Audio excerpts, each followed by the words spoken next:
What it do, flight crew?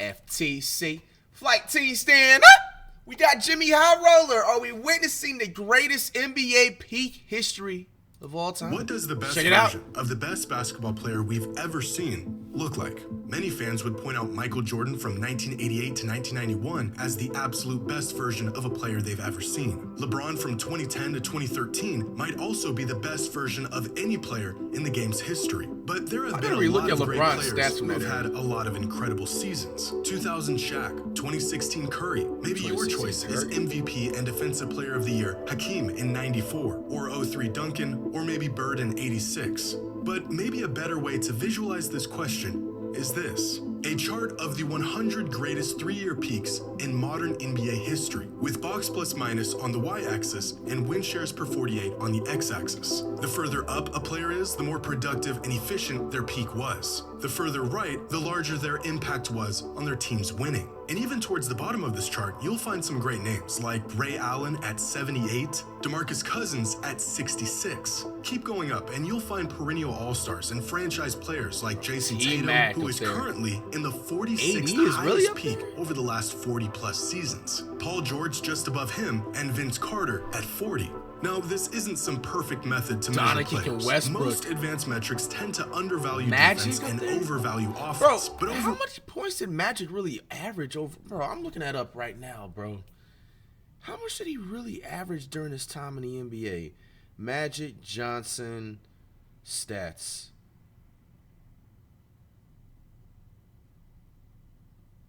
His first 5 years, 18 plus, 21, 18, 16, 17. I mean, guys, I'm just being honest with you, bro. Like, there's a few point guards that get similar stats like this, bro. Is it safe to say that, like, obviously Magic Johnson is still deserving of making a Hall of Fame, even given the fact that he had a shorter NBA career, bro, because of the, the HIV/AIDS or whatever he had to retire from. Bro, is it safe to say, motherfucking, like, it was Magic Johnson? They make it seem like he's like the #1 point guard of like all time. Like, bro, I'm taking Kyrie Irving over Magic Johnson, bro. I wouldn't say he doesn't deserve to be in the Hall of Fame, Magic Johnson, but I think the way people, especially that they grew up watching him through the 80s and 90s, he's kind of a little bit overrated now looking at the stats. Like, even I'm taking Russell Westbrook, you know what I'm saying, right now over Magic Johnson in his prime, bro.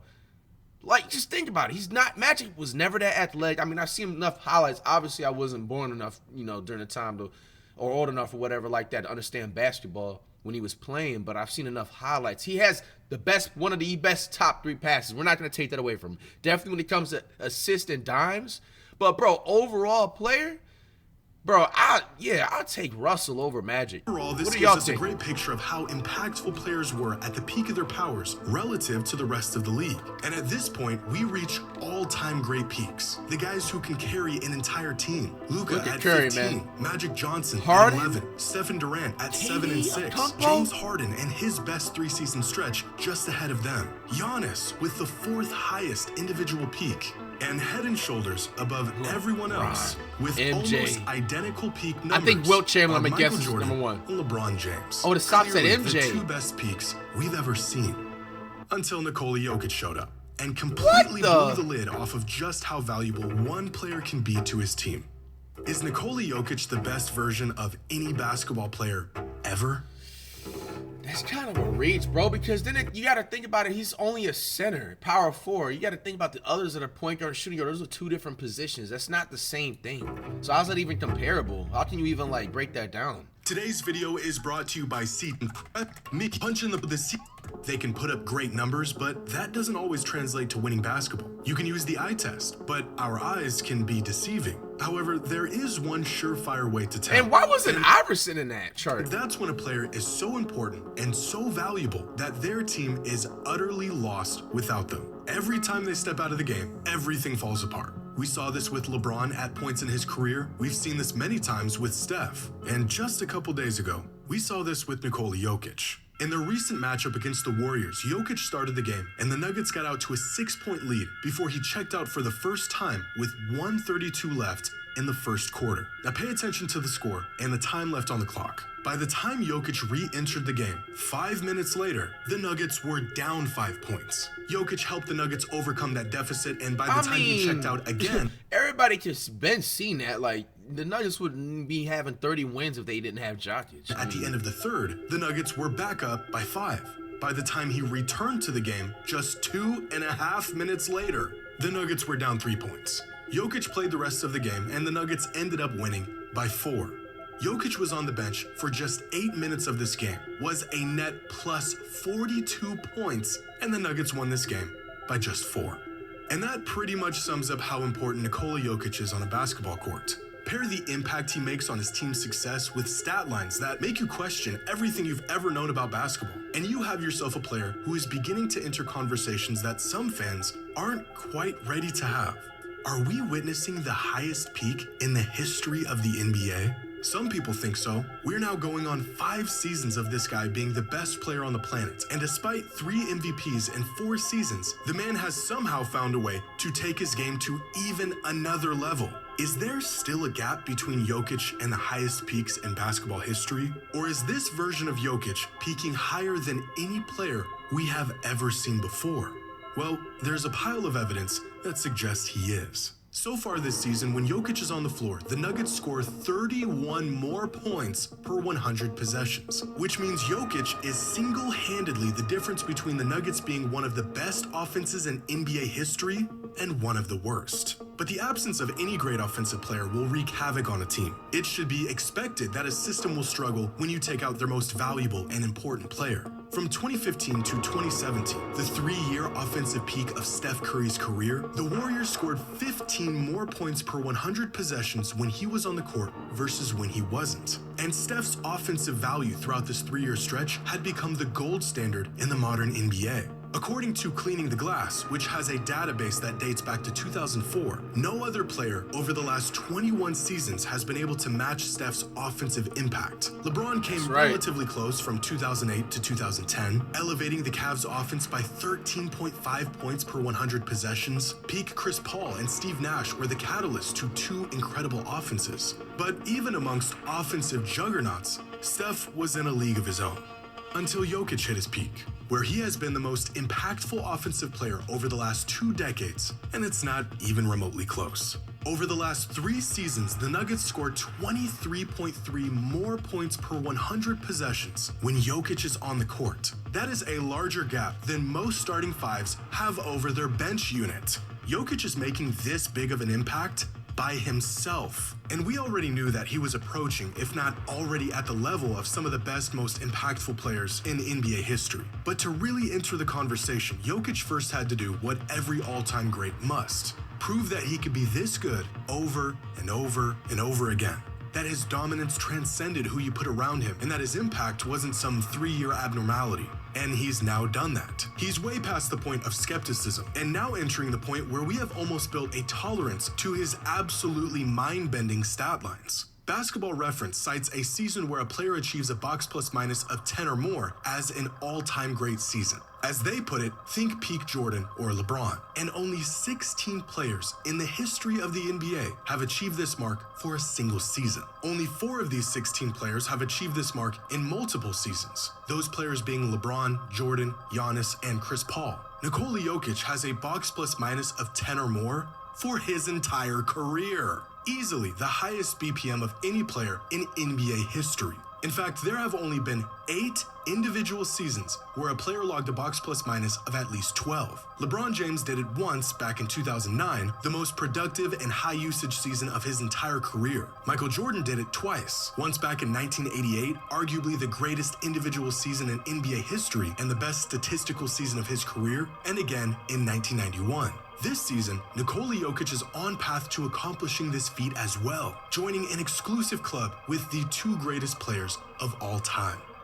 But he's been in the club for a while now, because he also did it last season, and the season before that. Oh, and the season before that, and the season before that one. 5 straight seasons of basketball, equal or better than the very best seasons of LeBron and Jordan. But you don't have to seek out metrics to see how Jokic has mastered the game.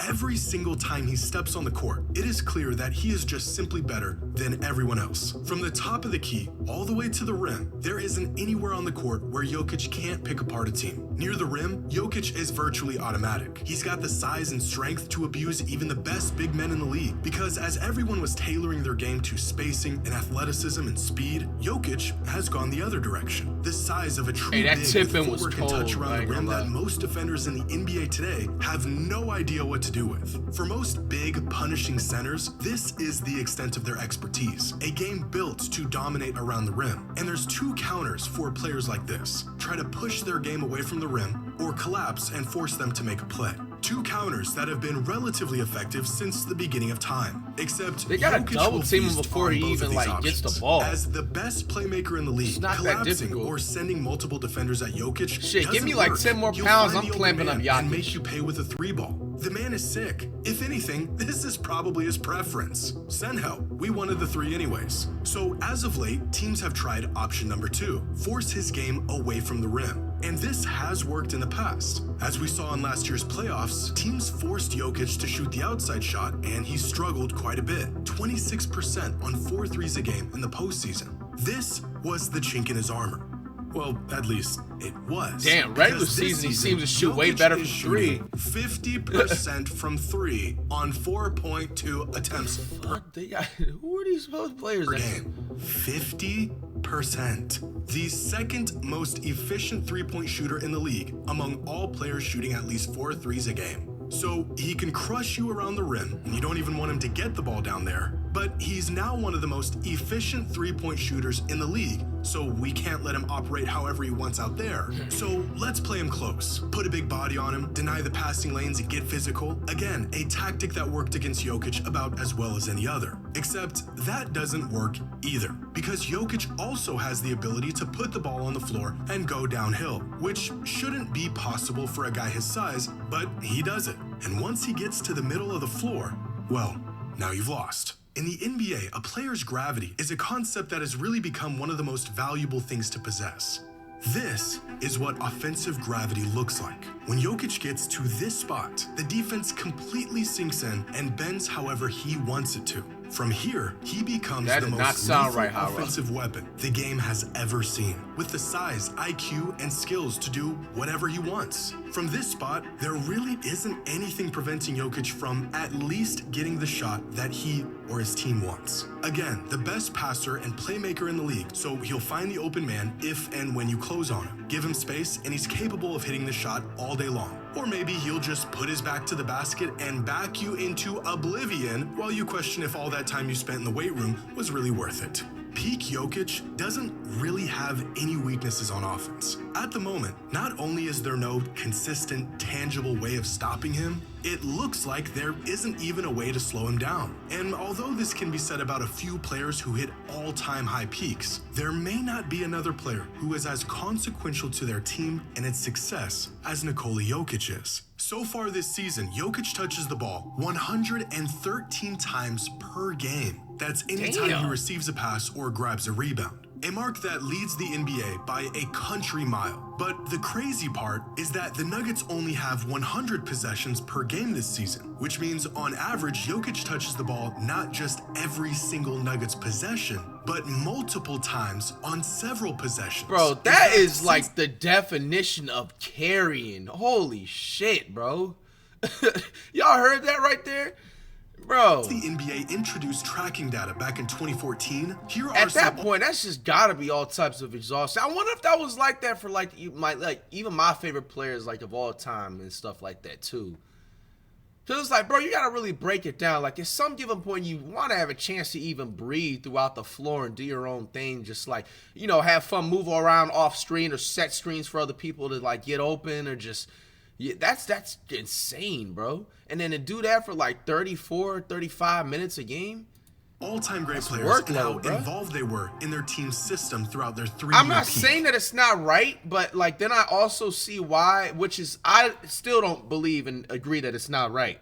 But now I see why certain, you know, or maybe even all players nowadays in today's NBA, when they have like back-to-back games and shit, they just be feeling like taking off, and they just want to say, oh well, last second situation, this and that. But were they doing this also in past NBAs, like the 2000s and the 90s and the 80s? Was it genuinely, usually for a player to get like 60 to 70 plus different touches throughout the game, or how many touches per possession they were getting? And across the board, all of them are floating between 0.6. So you have that question being answered right now if I had stop yapping. Okay, so let's look at Curry right here. So the 2015, era around that time, he's about 82, 86 times a game. Doncic is up there too, 95. Damn, now even think about it. Imagine if they didn't even have the weapons that they have now with superstar Kyrie, and you have all-star and Clay, or still hopefully all-star Clay, and then you have the man PJ Washington and a few others in there. Bro, imagine if, man, and 0.8 touches per team possession, with LeBron, Harden, and Luka carrying the heaviest load of anyone. Luka even approaching a 1-to-1 touch-to-possession ratio throughout the last 3 seasons. The Mavericks needing him to be involved in nearly every possession. And still, Jokic is on a whole nother level, where he is being utilized on virtually every single possession in every single game for 3 straight seasons. So not only does Jokic statistically contribute more to his team's winning, the load he is burdened with dwarfs even the greatest high-impact players over the last decade. Jokic isn't just the most important piece in Denver's offense, he is Denver's offense. Which brings us to the one glaring pitfall for Jokic's case as truly the highest peak of any player ever: defense. A solid defensive player at his best, and a net negative player at his worst. And this is the one factor that may prevent him from peaking higher than anyone else. There's 2 sides of the ball. He's the best we've ever seen. So what was like Wilt Chamberlain's? Like, I think Wilt Chamberlain definitely, let's be honest, man. Like, if we're going to be talking about centerpiece, we're going to shut this down right now. Wilt Chamberlain is by far, like the greatest peak, if we're being honest, bro. And we can prove that because you go to the season where he scored 100 points and you see the stat line, he literally averaged 50 plus points per game in that season. No other NBA player has averaged that, which means if he's averaging 50 plus points per game that season, not only did he have that 100 point per game that made his average go all the way up and meet it at the middle, but he also had multiple on top of multiple games that was obviously 50 and 60 and 70 point outputs. And they probably didn't chart and track the stats of how many touches per possession Wilt is getting, if anything. Or unless maybe if you're talking about maybe he's just coming down the court and he just throw the ball to him one time and he's just going to work on there. But given the fact, I'm not saying that Jokic definitely is up there with greatest peaks. But if you're talking about center, bro, it has to be Wilt Chamberlain. You're going to sit up here and tell me just alone off the season, Wilt Chamberlain had a 50-plus point output throughout the entire season, and I believe he had almost damn near 20 rebounds he was averaging that season too. Like, come on, man. And, like, that wasn't the only season, obviously, like, he was doing good. That was just his highest season Wilt Chamberlain was doing. Most of the other seasons, he's putting up 25-plus, 30-plus. Like, there's no literal competition when it comes to Wilt Chamberlain having the greatest peak if we're talking about in NBA history. I'm actually shocked that Jimmy High Roller didn't even mention him there. And now the only excuse that High Roller could say that the reason why Wilt Chamberlain is not in here is because,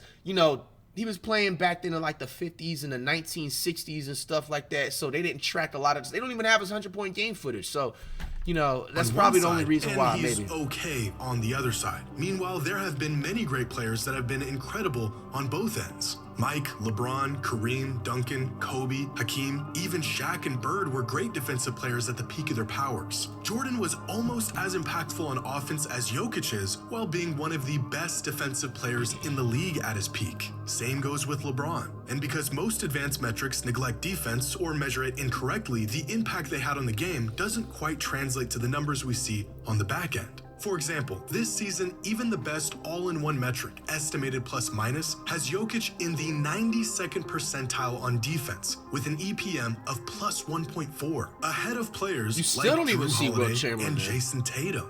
This same metric has peak DPOY candidate LeBron at a defensive EPM of just plus 1.2, which is worse defensively than Jokic this season. And it doesn't take an analyst to know Jokic and 2013 LeBron are worlds apart on the defensive end. Where Jokic gets the benefit from virtually every metric we look at, some other players may not. And I don't know if unprecedented offensive mastery is enough to overcome the fact that Jokic is considerably worse on defense than others are. At least, I don't think so. But when I actually watch Jokic play, it's not the metrics, but my eyes that tell me he's influencing and impacting the game just as much as anyone I've ever seen.